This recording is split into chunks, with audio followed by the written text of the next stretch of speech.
We'll get started.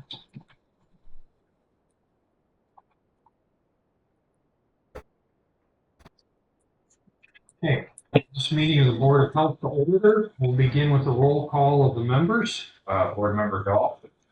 Here. Board Member Lopez. Here. Board Member Reel. Here. Board Member Flora. He's excused.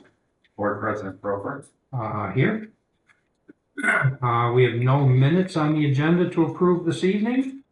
I do not have any correspondence. Do any other members of the Board of Health have any correspondence? All right, we'll move on to petition and hear visitors. Anyone who is not on our agenda this evening will hear comments from visitors at this time. Anyone like to address the Board of Health? Okay, seeing none. We have no old business.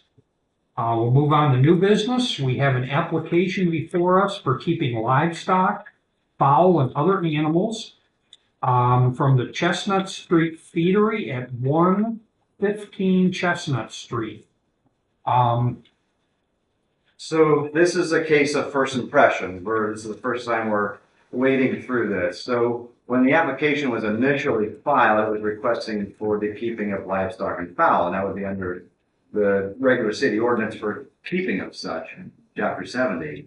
In looking at this, we realized that the applicant's main focus is on the keeping of rats, which is not part of Chapter 70. That's meaning keeping of fowl and livestock. Rather, rats falls under the property maintenance code, which is property maintenance for the keeping of vectors. And that code states that whenever any dwelling is found to provide a breeding area for vectors, and that breeding area is generally described as any condition which provides a necessary environment for the birth of vectors, that dwelling or structure must be vector-proof, meaning they can't escape. Vector-proofing, that shall be any form of construction to prevent the ingress or egress of vectors to or from a given space, simply put. So really, we're just kind of focused on tonight, from the city standpoint, just a couple issues to make sure that the applicant's activity and structure is therefore vector-proof. Vector-proof, it meets the conditions of the property maintenance code and is not a violation. So I'm not sure how the board wants us to present this. The city wants to go. Mr. Stoltzfus would maybe give some background first. That might be elucidating, and then we could say, hey, a couple issues here, and go with that. Yeah, that's fine. I think what's been provided here, if we can maybe hear a little detail on the information provided, and we'll move on from there. So, I guess I don't have a whole lot to present. I've seen you guys for a while now, but I'm the one presenting this time. I have been operational. Let's see. And only a few things that are actually probably helpful. You have an application already. This is my sales, so I have the number of rodents sold per month and a data on that. I ran a report this morning or this afternoon, and I have 3 witnesses signed. So we're looking to present that for evidence as well, or whatever we do with that. okay. That is acceptable to the person who is there. I thought I had a bunch more witnesses coming, but none of them showed up. So I guess it's better to have something. Okay. I don't know what questions you have, because you don't ask a fish about what. I live in it. I'm there all the time. I don't know what questions you have. So, I guess really the only question I have is a little bit, I guess I'm impressed by the volume that your business is doing. This is a business. That's right. I'm impressed by the volume that your business is doing. And oh, by the way, we will accept these in for the record. Yeah, I guess that was my point. It's not a hearing, so it Yeah. wouldn't be, Yeah. just more submission for Yeah, for the record. Would it make more sense, Mr. Hannah, for you or your client to give an opinion as to what they think is required for the structure is actually vector proof? and ask if it is? Sure. In fact, I talked to the applicant before the hearing too, so we're pretty much on the same page. I have 8 photographs just for the board to consider.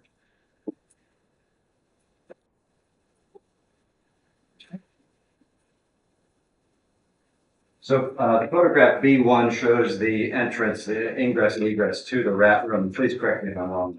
No, it sounds correct. That the city was concerned that there was no liner paneling, it was plywood OSB exposed. That was one concern. The applicant said, had since fixed that. That's been the panel. B2, I believe, was the same picture with the liner paneling. B3, same thing. The door also through this room was liner paneled, which is good. There was a question from the city of how does the door meet the threshold? Is it sealed? He indicated that he put a panel down there as well. Yeah, so it lifts away, the way the door comes, it lifts away from the sill, and you get a picture of the city, gonna get something closed, so. B4 just had the rats are in tubs. I believe they're plastic. One concern was the pictures show a hole that the rats are eating through the plastic. That's since been fixed with metal, I believe. Yeah. Um, We do that, that does happen, but we fix it, and the way the room is now, it's basically a rat pen within inside a rat pen. Now. and B5 is the same thing, the plastic tubs. B6 is the rats are in cages with like pine fern strips with a hatch on the top where it can be opened and closed. There's a haft that closes those and secures those hatches. The haft is unsecured. It was just a concern we had. If, you know, absurd as this may be, how many rats can push up a hatch? That was just a concern we had. The answer to that is that the pen is so high, they cannot push, they jump and grab, but they can't push.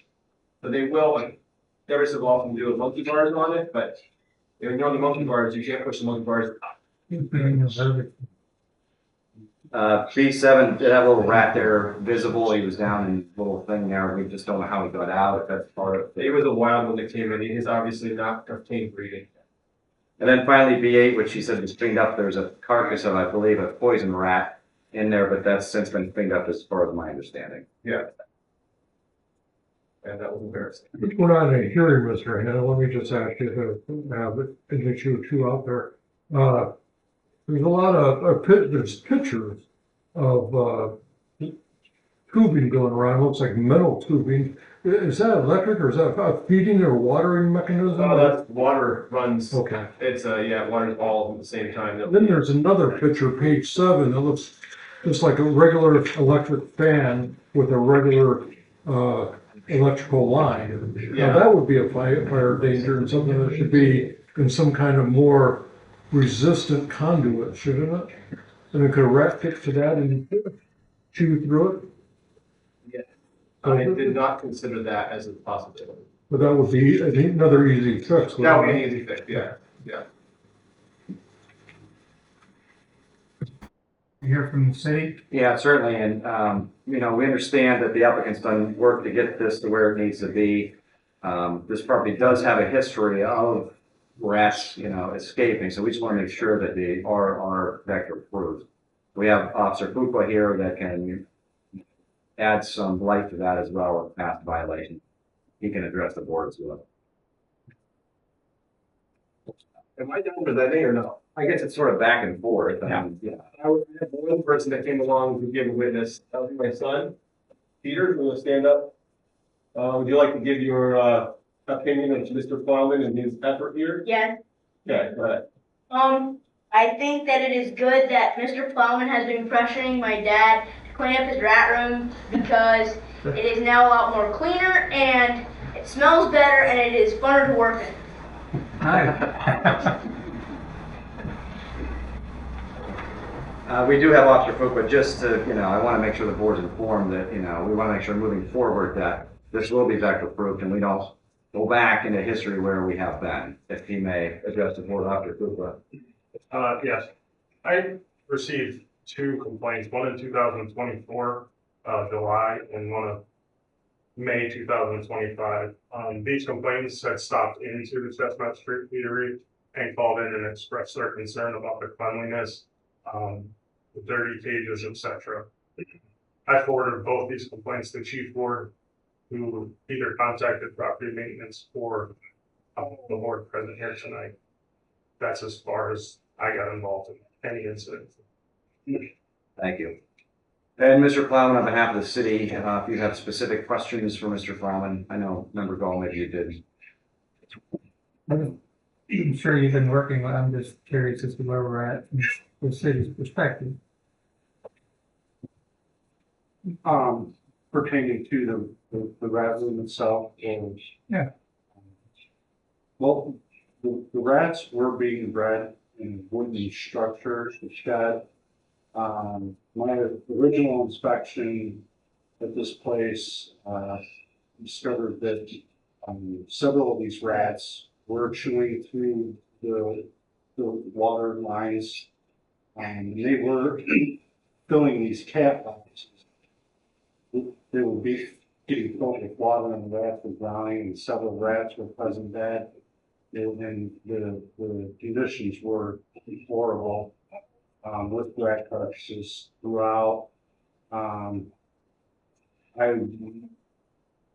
drove by at one point and seen, more than one rat, coming and going through this wooden shed structure. And the smell was bad. Since then, Mr. Stoltzfus has quit using the wooden shed structure and I believe limited the amount of rats that he had to the point where he is able to contain them all into this breeding area that he's designed with liner paneled walls, and he has made significant improvements as far as the breeding area. Do we have any,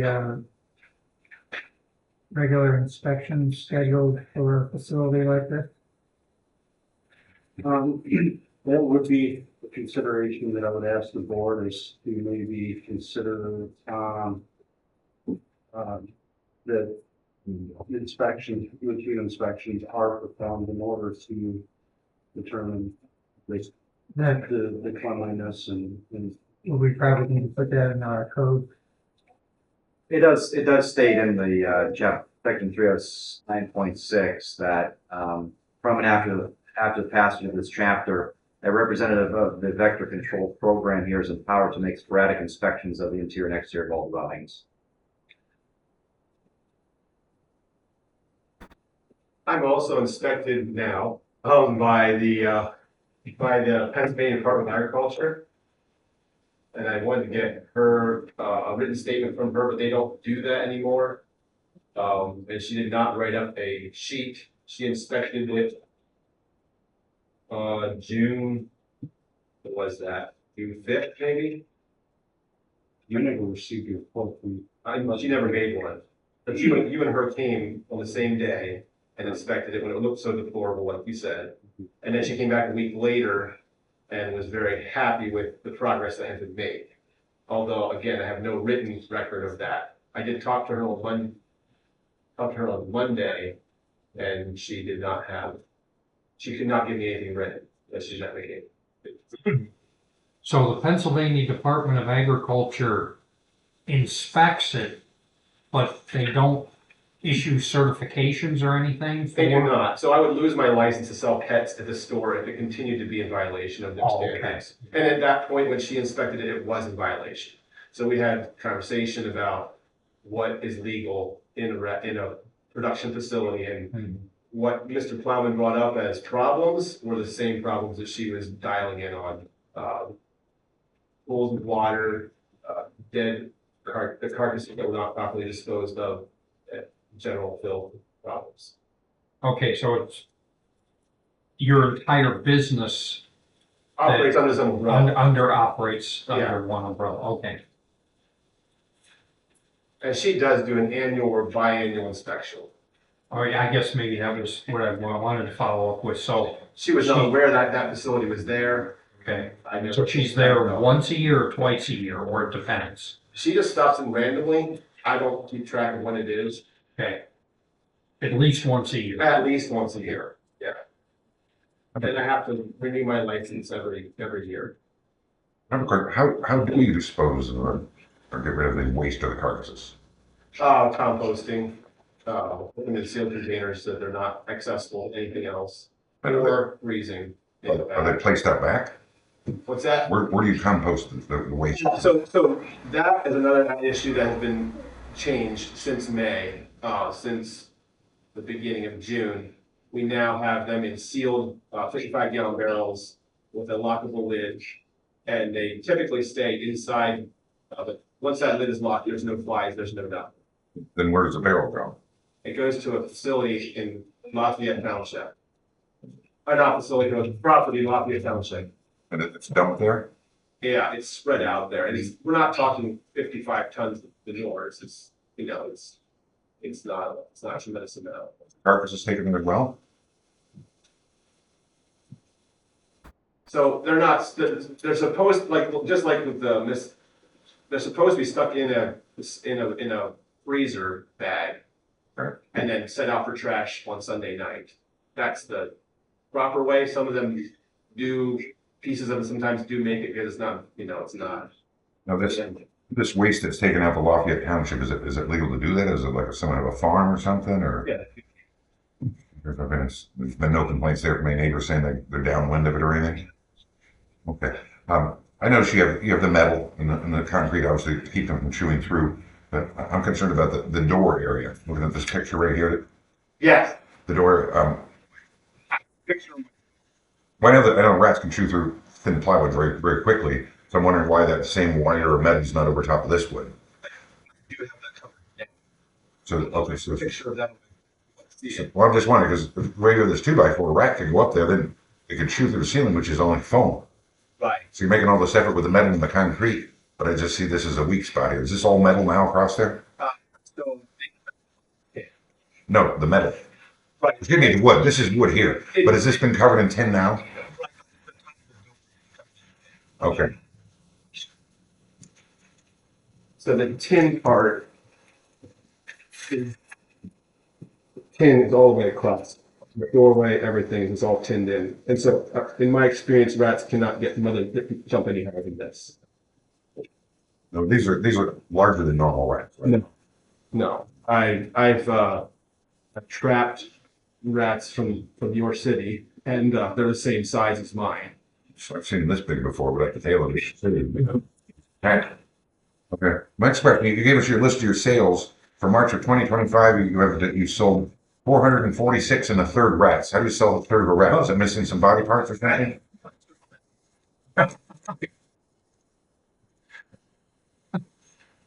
That's all my concern.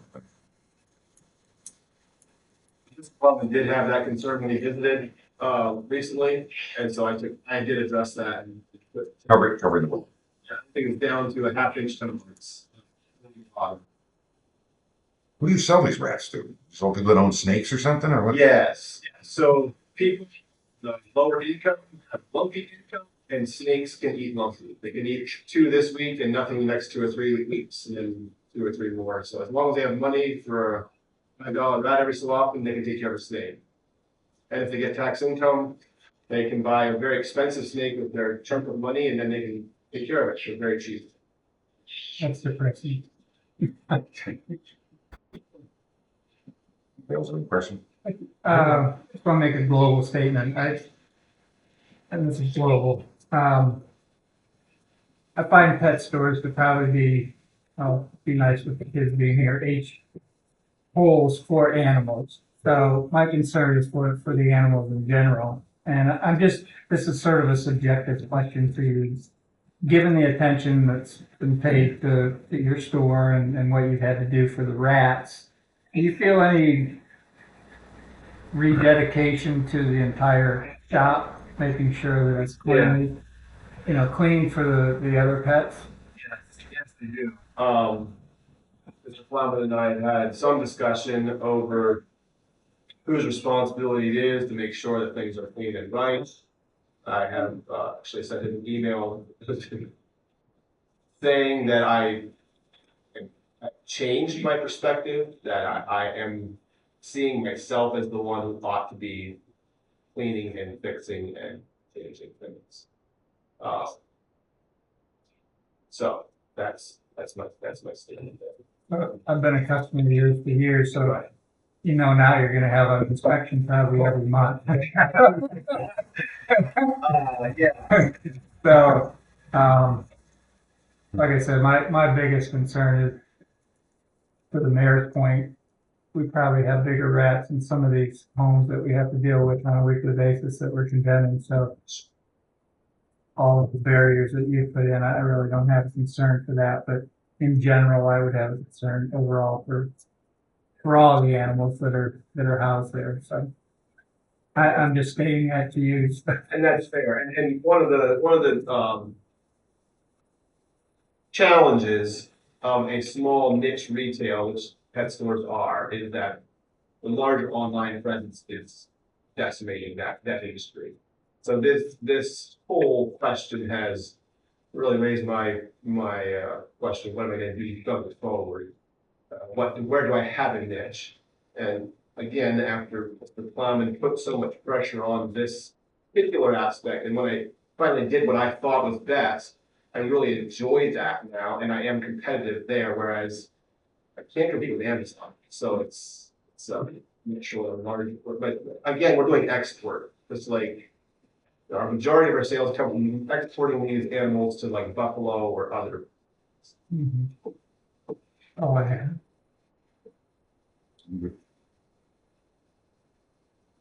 I just have a question. Yes. Maybe not catching on or understanding that the family pen photo on page 6. Yeah. So a mother rat lives in there with her babies. Oh, in one of these, Yes. and those are like a pellet. So the pellet on top is actually a 1/2 by 1/2 square, and then there's a feed pellet, and they reach their paw up through and bite that down through, so it keeps the feed clean. Thank you. And sometimes feed cheese on top of there too, which is greatly appreciated. Pardon? We feed cheese sometimes on top of there too, and that disappears rapidly. You bet. So I guess at this point, we have a request, for this, or we have an application and a request.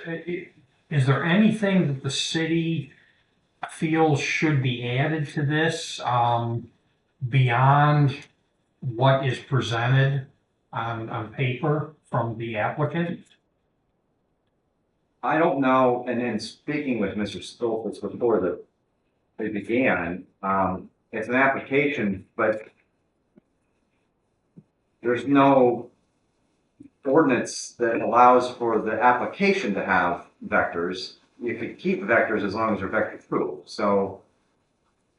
I read it, Mr. Hanna, as indicating that upon further review, it doesn't seem like the Board of Health has to do anything. There's nothing to approve. Correct. That the health department will keep an eye on it, work with this gentleman, and if it's not vector proof, then bring some type of enforcement action. Right. Based upon that. Yeah, correct, Mr. Hollenbeck. So essentially, as long as it's vector proof, there's no issue. If the rats are escaping, then the property owner can be cited. Could you read that section about inspections being allowed in all parts of the building here? These say all parts of these. Periodic inspections of the interior, exterior of all dwellings, buildings, structures. Yes, Yeah. that was another point that I lost there. Yeah. So I guess the only thing that in my mind is as I'm looking down the road, I think that maybe we don't need to set that, but I think that inspections need to have a specific inspection timeframe. Maybe a couple of months in the beginning, and then, I mean, I'm thinking 6 months, every 6 months, but I think there needs to be a specific time frame set up. Wouldn't we, the property maintenance, need to put that in our code so that it's enforceable? It says periodic inspections, I don't know how we define periodic, Right. you know. That should include random, like the Department of Agriculture does random inspections for reasons you don't know they're coming. Right, right. I guess it'd be no different than any inspection of any other property. I think it's probably sufficient that it's periodic. Yeah. Element of surprise, I Right. mean, health department, funeral commission, they do their inspections and they purposely don't schedule because they want to see what things are like, you know, in real life. Yeah, but Mr. President, to your point, the application is before the board, maybe it can be just denied as moot, or I don't know how internally these files need to be, you know, resolved. Withdrawn by the Or applicant. yeah, So we withdraw, okay, I'm fine with that. that way it's clear for the record, yeah. Are we still needing to do a, zoning variance? That's totally separate from this. Right, I'm just asking the question. Okay, so we need a motion for something? No, because it's been withdrawn, Okay, so no action is required. all right. You make a motion, no further business, motion to adjourn the meeting. Okay, Second. is there a second? All right, all those in favor of adjourning the Board of Health meeting? Aye. Any opposed? Meeting is adjourned.